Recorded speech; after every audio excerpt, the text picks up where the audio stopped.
O mundo hoje é de quem aprende, não é mais de quem sabe. Você é rico ou você é pobre em conhecimento. Então você aprendendo a aprender, você alavanca a sua vida e com isso aumentar a sua riqueza. E cada vez o mundo está ficando mais complexo. O volume de informação hoje dobra no mundo a cada 12 meses. Você imagina, a cada 12 meses nós nos tornamos obsoletos. A gente passa muito tempo da nossa vida estudando. Só que, infelizmente, nós não somos ensinados a como estudar, a como tomar nota em sala de aula, a como memorizar, a como se preparar para a prova, como fazer prova, como aprender melhor, como se tornar um profissional na arte de aprender. No cérebro está armazenada a nossa inteligência, que nos diferencia dos outros animais. O que é inteligência?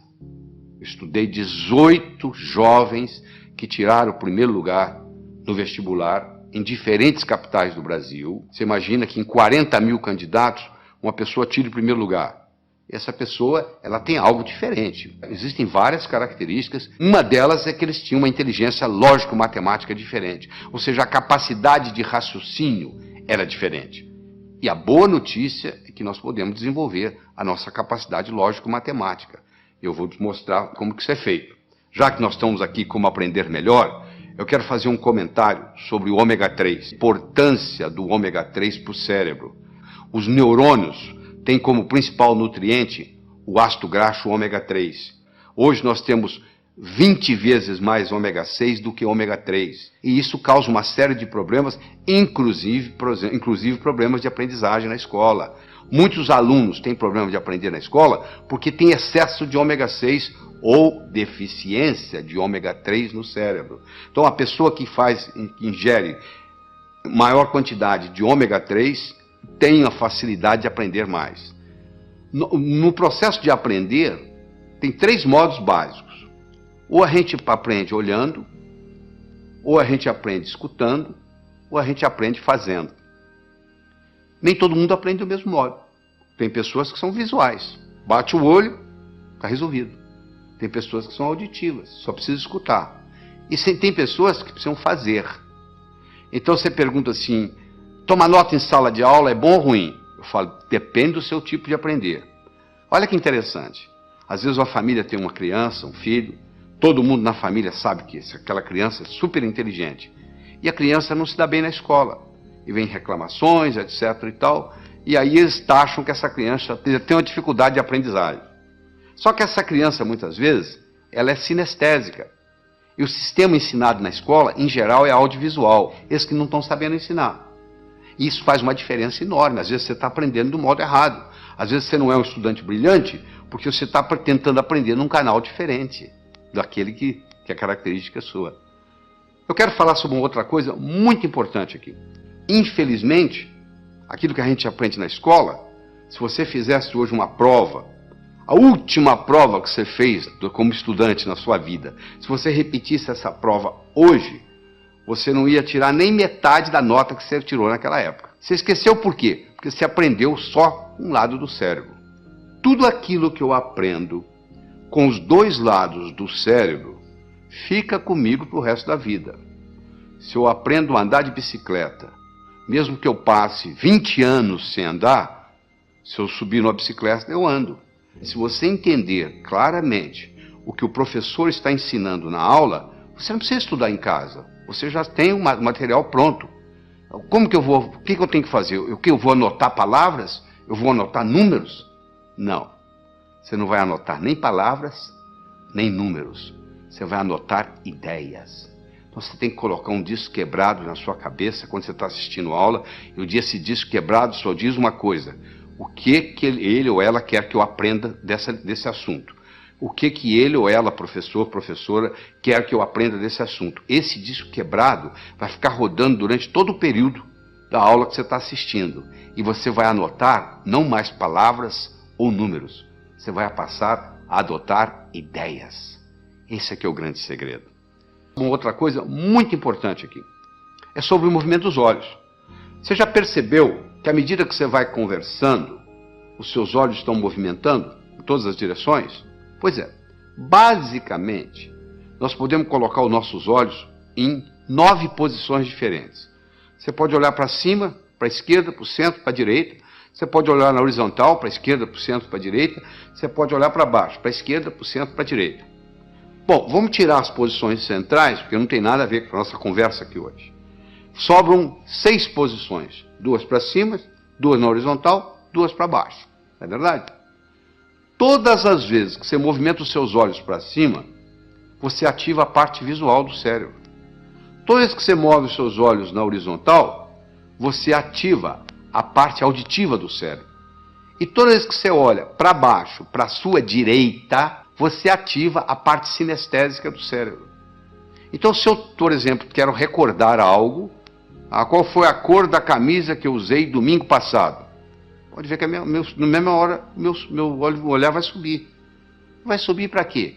Para procurar a cor da camisa. Ora, se eu olho para cima, para a minha esquerda, estou recordando coisas. Se eu olho para cima, para a minha direita, eu estou construindo coisas. Então, se eu estou estudando e eu quero memorizar alguma coisa, uma fórmula de física, por exemplo, eu vou olhar para cima, primeiro para a minha direita, para poder construir aquela fórmula de física dentro da minha cabeça. E depois eu vou olhar para cima, para a esquerda, para eu poder recordar, repetir aquela fórmula de física, até que ela fique parte da minha estrutura psicológica. Isso é muito importante entender, porque o movimento do olho facilita o processo. Olha só que interessante, a pessoa vai fazer o vestibular, vai fazer um teste, e chega lá e diz, eu dei branco. Por que ela deu branco? Porque ela colocou a cabeça para baixo, olhando para a prova, olhando para o teste. E faz essa pergunta, e ela esqueceu a fórmula de física. Se ela tivesse simplesmente levantado a cabeça e olhado na posição certa, ela teria resolvido o problema. Mas como ela está olhando para baixo, não teve a oportunidade de ter acesso ao campo visual, aquela fórmula de física não vem na cabeça dela. Os olhos são as janelas da alma, eu diria também que os olhos são as janelas da mente. Nosso desempenho, ele vai depender da nossa motivação, ele vai depender da nossa competência, ele vai depender da nossa oportunidade. A motivação é o querer, a competência é o saber e a oportunidade. Então, você, para ser um bom estudante, você tem que estar motivado. Só motivado não adianta. Tem muita gente motivada, mas desmotiva logo, porque não tem a estratégia, não tem a competência de desenvolver o processo. Então, não tem um modelo. Eu mencionei que trouxe a São Paulo 18 jovens que tiraram o primeiro lugar no vestibular em diferentes capitais do Brasil. Durante 12 horas, nós respondemos apenas uma pergunta. O que faz um jovem passar em primeiro lugar no vestibular? E depois de toda essa análise, nós descobrimos 3 coisas básicas que existem em todos os que passam em primeiro lugar. Primeiro é a autoconfiança. Só a autoconfiança não faz você passar no vestibular. Sem autoconfiança, você não passa no vestibular. Aquele branco que dá na prova, muitas vezes, é falta de autoconfiança. Então, a autoconfiança é fundamental. Todos esses jovens que passaram em primeiro lugar no vestibular tinham confiança de que iam passar no vestibular. Essa é a primeira coisa. Segundo, todos eles tinham motivação para estudar. O vestibular não era um obstáculo, era uma etapa. Porque a visão deles estava lá na frente. O que eles iam fazer depois de formado? Eles já estavam pensando lá na frente. E aquele vestibular era nada mais, nada menos do que uma etapa, e não um obstáculo. E todos esses 18 jovens que tiraram o primeiro lugar, eles tinham estratégia em tomar nota em sala de aula, estratégia em se preparar para a prova, estratégia em fazer prova, estratégia em estudar em casa. Tudo isso, estratégia em ler, estratégia em memorizar. Todos eles, sem exceção, usavam mnemônicos, usavam um processo de memorização, provando que todos nós temos uma ótima memória. Às vezes nós não sabemos usar essa memória. Deixa eu conversar um pouquinho sobre a autoconfiança. Se eu colocar uma tábua de 40 centímetros de largura, 10 metros de comprimento aqui no chão, você consegue andar nela. Essa mesma tábua colocada entre 2 postes, já não é a mesma coisa. Você vai lá e treme na base e não anda. Fazer a prova sozinho em casa é uma coisa. Fazê-la no dia do teste, no dia do concurso, no dia do vestibular, é outra coisa muito diferente. É mais ou menos assim, em casa eu estou andando com a tábua no solo. E lá no dia eu estou andando com a tábua lá em cima. Então tem muita gente que se assusta, porque quando chega na hora do teste, chega na hora da prova, chega na hora do vestibular, chega na hora do concurso público, treme na base. Porque é como se estivesse andando na tábua lá em cima. Imagina você está fazendo uma prova de 80 perguntas. Você tem 4 horas para terminar a prova. Você encara o primeiro problema. Você fica 7, 8 minutos no problema e não consegue resolver. Sabe como é que a sua autoestima faz? Vai lá no pé. Pronto, a sua autoconfiança acabou. O resto da prova você já não tem o mesmo desempenho mental. Olha que interessante. Para fazer prova existe estratégia. Você quer estratégia? Você lembra quando você era criança, você jogava vareta? Soltava as varetas na mesa, qual que você pegava primeiro? A mais fácil. E depois? A mais fácil.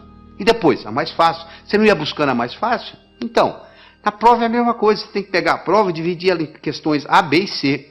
A são aquelas perguntas que você sabe responder. B são aquelas que você sabe responder, mas que vai dar um pouco de trabalho. E C são aquelas que você não sabe se vai responder. Você responde às A's, marca as B's e pula as C's. Se você, aí quando você terminar as A's, você já fez bastante ponto, a sua autoestima já está elevada, você vai e resolve as B's. Se sobrar tempo, você vai encarar as C's. E se não der, você então entra com a estratégia de chutar. É uma estratégia simples, mas uma pessoa que não tem essa estratégia simples na cabeça, ela encara uma prova, um concurso, olha o impacto que tem. Uma pessoa pode muito bem melhorar sua capacidade de raciocínio. Eu tenho aqui 4 pilares do raciocínio. Um eu chamo de passo a passo, o outro eu chamo de visualização, o outro eu chamo de reformulação e o outro eu chamo de exclusão. Esses são os 4 pilares. Quando eu ensino para a pessoa a trabalhar com esses 4 pilares, essa pessoa automaticamente melhora a sua inteligência lógico-matemática. Então vamos fazer o seguinte, vamos começar com passo a passo. Eu tenho as seguintes cores.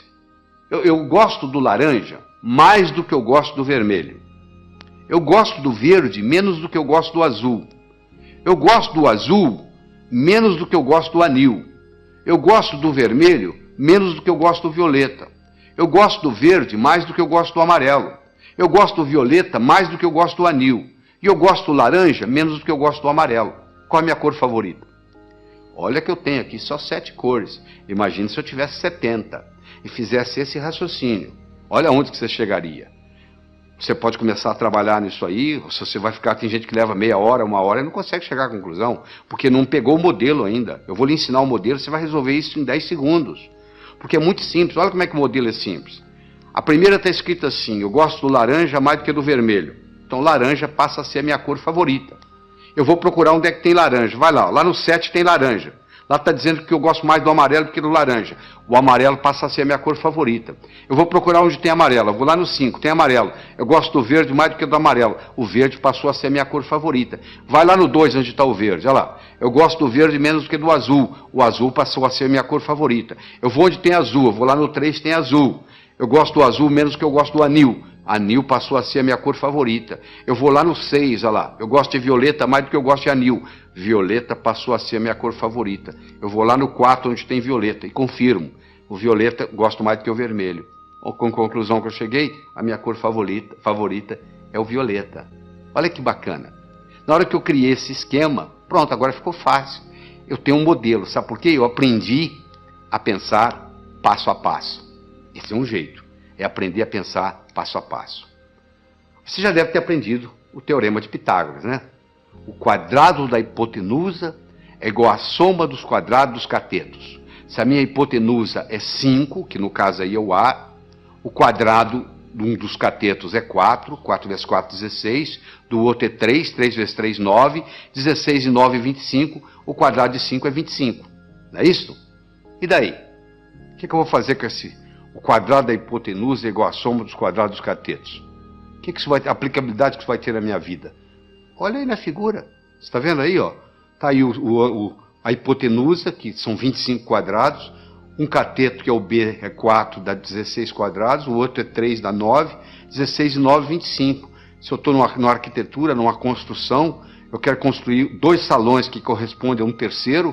Olha aí, se eu uso isso aí, está resolvido o problema. Olha a aplicabilidade que isso tem. Agora que você visualizou, você entendeu a aplicabilidade, agora você tem motivação para aprender. Então uma coisa é o passo a passo, outra coisa é a visualização. O terceiro pilar do pensamento é a reformulação. Quanto que é 2/3 de uma metade? Você sabe? 2/3 de uma metade. Metade de 2/3 é 1/3. Então, você reformulou, mudou a ordem e resolveu. Às vezes você não resolve o problema porque você não está sabendo reformulá-lo. Você reformulou, você está numa prova, reformula o problema. Às vezes você não resolve daquele jeito. Você tem dificuldade em dizer quanto é 2/3 de uma metade, mas você não tem dificuldade em dizer quanto que é metade de 2/3. Falou? E finalmente, nós vamos conversar sobre o pilar da exclusão. Eu tenho aqui um probleminha muito simples. Você vai pegar os números 1, 2, 3, 4, 5, 6, 7, 8, 9. Vai colocar nesses 9 quadrados que estão aí. De tal forma que, se eu somar na horizontal, somar na vertical ou somar na diagonal, tem que dar 15. Não interessa como eu somar, tem que dar 15. Bom, poxa, complicado? Não é complicado. Quer ver como é simples? Primeiro, qual que é o quadrado mais importante? O do meio. Porque ele participa da vertical, ele participa da horizontal, ele participa da diagonal. Ele é o que mais participa de tudo. Então, se eu resolver esse problema aí, eu resolvo praticamente 90% do problema. Qual o número eu vou colocar aí? Eu não posso colocar o 1. Porque se eu colocar o 1, vai ter um lugar que vai ter 2, 1 e 2, 3, para 15, 12. Eu não tenho 12. Eu não posso colocar o 1, não posso colocar o 2, porque o 2 também vai ter um lugar que tem 1. Eu não posso colocar o 3. Por que eu não posso colocar o 3? Porque se eu colocar o 3 aí, vai ter um lugar que tem 1. 3 e 1, 4. Para 15, 11. Eu não tenho 11. Eu não posso colocar o 4, porque se eu colocar o 4 aí, vai ter um lugar que vai ter 1. São 5. Para 15, 10. Eu não tenho 10. Eu posso colocar o 9? Não. Se eu colocar o 9 aí, tem um lugar que vai ter 8. 9 e 8, 17. Já passou de 15. E se eu colocar o 7? Também não pode. 9 e 7, 16. Já passou de 15. E se eu colocar o 6? 9, 6, 15. E o que sobra para o outro? Eu não tenho 0. Então eu vou excluindo, você chega à conclusão que só tem um número para eu colocar aí, é o 5. E na hora que eu coloquei o 5 aí, a coisa fica muito simples. Você pode fazer você mesmo aí, você vai ver aí que se você somar na horizontal, somar na vertical, somar na diagonal, o resultado dá sempre 15. Eu comecei o problema, você fala, isso eu não consigo fazer. Não consegue não. É porque você não tinha parado para pensar no processo da exclusão. Agora você tem o pilar da exclusão, da visualização, da reformulação, do passo a passo. E aí o processo vai. Então nós já falamos, é importante você levar em consideração a motivação. Como é que você motiva? Você fica olhando a sua meta. E é uma coisa, gente, preparar para o vestibular, preparar para concurso, preparar para a vida, não é uma corrida de 100 metros. É uma maratona. Eu tenho que aprender para a vida. Eu tenho que manter isso na minha memória. E o que acontece com a maioria dos estudantes? Aprende, esquece, aprende, esquece, aprende, esquece. E diz assim, minha memória é ruim, a memória não serve para nada. Não é só a memória que é ruim, é porque você não sabe usar a sua memória. Deixa eu lhe ensinar 3 segredos. A memória gosta de movimento. Uma coisa é eu pensar num cachorro parado, outra coisa é pensar num cachorro correndo. É totalmente diferente. Aquelas memórias que você tem na sua mente, elas estão lá na forma de filmes.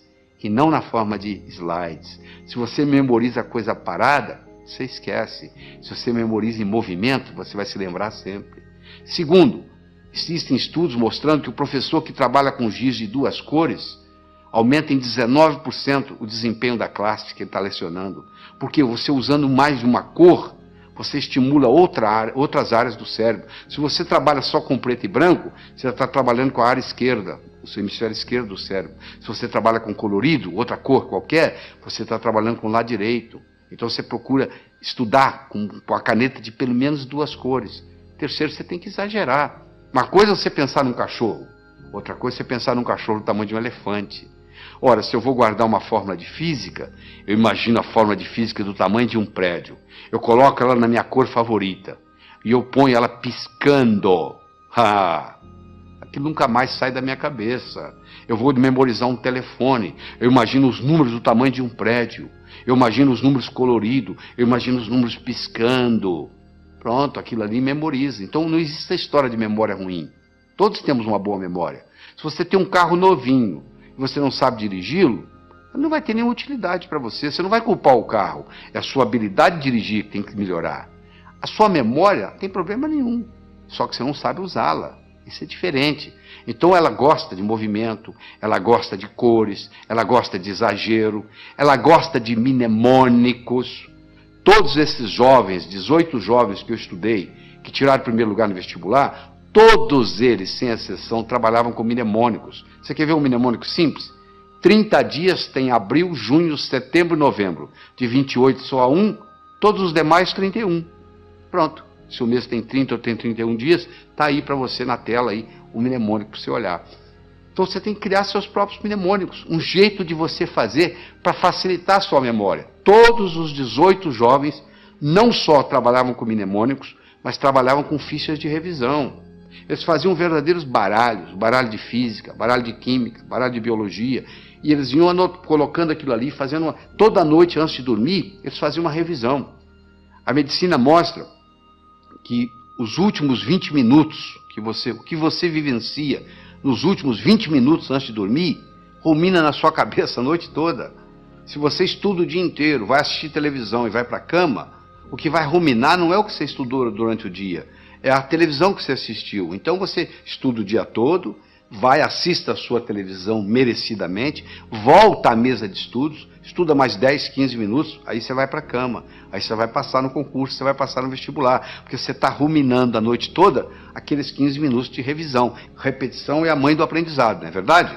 Como é que você aprendeu a andar? Você levantou, caiu, levantou, caiu, levantou, caiu, até que um dia você andou. Então é muito importante você entender isso. É muito importante você colocar ritmo e rima. É muito importante você... o contexto. É fundamental o contexto. Você não tem ideia do contexto.